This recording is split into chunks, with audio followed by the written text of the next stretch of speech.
Banjir yang kerap terjadi di Pali saat hujan turun akan ditindaklanjuti oleh Pemkab Pali dengan membangun drainase di berbagai titik yang rawan banjir.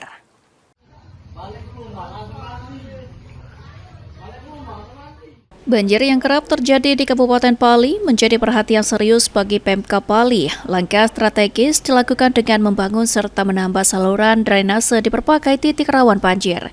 Selain itu, upaya pencegahan akan melibatkan masyarakat, yang mana Pemkab Pali menghimbau warga untuk tidak membuang sampah sembarangan, terutama ke saluran air yang dapat menyebabkan penyumbatan dan memperparah banjir.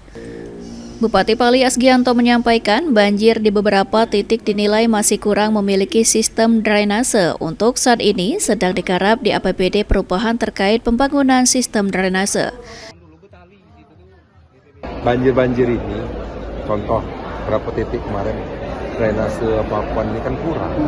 Nah, buat pihak kan ini dia tuh aku tolong mungkin kemarin ada tidak yang denger lagi agak berita aku salah. Kita ini kan belum ada rencana induk. Nah, Pak Nandan.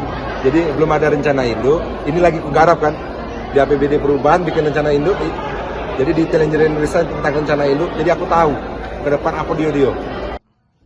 Dengan adanya sinergi pemerintah dan masyarakat, diharapkan permasalahan banjir di Kabupaten Pali dapat segera teratasi.